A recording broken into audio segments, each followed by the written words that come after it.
Hi friends. So இன்றைக்கான வீடியோவில் எதை பற்றி பார்க்க போகிறோம்னு பார்த்தீங்கன்னா, இந்த ஃபோனில் டிஸ்பிளே வந்து போச்சு. ஸோ அதுக்கு பதிலா இந்த டிஸ்பிளே வந்து சேஞ்ச் பண்ண போகிறோம். ஸோ எப்படி சேஞ்ச் பண்ண போகிறோம்னு தான் பார்க்க போகிறோம். ஸோ அதோட மாடல் பார்த்தீங்கன்னா F22, அதாவது P22F. ஸோ இங்கே போட்டுக்கும் பாருங்கள். இது ஒரு ஜியோ இந்த இருக்குது பார்த்தீங்களா, இது ஒரு ஜியோ மாடல். ஸோ F22B மாற்றி சொல்லிட்டேன். ஸோ F22Pன்ற மாடல் தான் பார்த்தீங்கன்னா இந்த ஜியோ மாடல், பட்டன் வச்ச ஃபோனோட மாடல். ஸோ அதுக்கு இந்த டிஸ்பிளே மாற்ற போகிறோம். டிஸ்பிளே பார்த்தீங்கன்னா ஆல்ரெடி ரொம்ப டேமேஜ் ஆகிருக்கு. அதாவது பார்த்தீங்கன்னா கீழே போட்டு மொத்தமாகவே உடஞ்சிருக்கு. ஸோ இங்கே தான் பார்த்தீங்கன்னா அதுக்கான கனெக்ஷன்ஸ் இருக்கும். ஸோ முதல்ல இந்த டேப்பை வந்து நம்ம உரிச்சிட்டு அதுக்கப்புறம் இந்த கனெக்ஷனை வந்து சால்ட்டிங் பண்ணுவேன். ஸோ சால்ட்டிங் பண்ணுறதுக்கு உங்களுக்கு கண்டிப்பாக வந்து இந்த டேப் வந்து தேவைப்படும். ஸோ நீங்கள் டேப் வச்சு சால்ட்டிங் பண்ணாலும் ஓகே, அப்படி இல்லாட்டி வந்து சால்ட்டிங்கே வச்சு டேரெக்டாகவே ஓனாக எடுத்துட்டாலும் ஓகே தான்.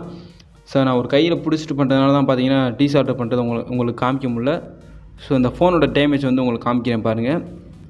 ஸோ இப்போ பாருங்கள், இந்த ஃபோனோட டேமேஜ் பார்த்தீங்கன்னா இந்த மாதிரி தான் இருக்குது. ஸோ ஃபுல்லாக பார்த்தீங்கன்னா டேமேஜ், கீழே விழுந்து மொத்தமாக டேமேஜ் ஆயிடுச்சு. இப்போ பார்த்தீங்கன்னா நான் டேப்பை வந்து சுற்றி எடுத்துட்டேன். அடுத்து பார்த்தீங்கன்னா நம்ம சால்டரை வச்சு அப்படியே ஒவ்வொன்றா லைட்டாக சால்ட் பண்ணிகிட்டே வர வேண்டியதான். ஸோ சால்ட்டிங் பண்ணி முடிச்சுட்டு உங்களுக்கு காமிக்கிறேன். இந்த இடத்துல இருந்து ஆரம்பிச்சிட வேண்டியதான். ஸோ இப்போ பார்த்தீங்கன்னா நான் இப்படி இந்த சால்ட் பண்ணிட்டேன். ஸோ ஒவ்வொன்றா லைட்டாக நீங்கள் அதுக்கு மேலாம் பார்த்தீங்கன்னா பேஸ்ட்டெல்லாம் தடவி லைட்டாக சால்ட் பண்ணி எடுத்துருங்க. ஸோ இது மாதிரி அப்படியே வச்சு லைட்டாக நீங்கள் எடுத்துகிட்டே வந்தீங்கன்னா கரெக்டாக இருக்கும்.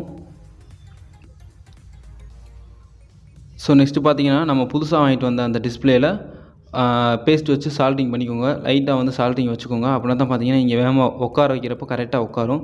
ஸோ இப்போ இந்த மாதிரி வச்சு நம்ம கரெக்டாக இது பண்ணுறோம், லைட்டாக மேலே வச்சுட்டு உட்கார வைக்கிறோம் அப்படின்னா நமக்கு கரெக்டாக உட்காரும். அப்படின்னா தான் நீங்கள் சால்ட் பண்ணாமல் உட்கார வச்சிங்கன்னா கொஞ்சம் உட்காராது. ஸோ இப்போ பார்த்தீங்கன்னா நான் உட்கார வச்சுட்டேன். பேஸ்ட்டு தடவி கரெக்டாக பார்த்தீங்கன்னா ஒவ்வொன்றா இழுத்து விட்டு கரெக்டாக உட்கார வச்சாச்சு. இப்போ பார்த்தீங்கன்னா நம்ம டெஸ்ட்டு மட்டும்தான் பண்ணி பார்க்கணும். ஸோ வாங்க டெஸ்ட் பண்ணி பார்ப்போம். இப்போ பாருங்கள், ஸோ நம்ம சும்மா மட்டும்தான் சொருகி வச்சுருக்கேன் பேட்டரி போடாமல்.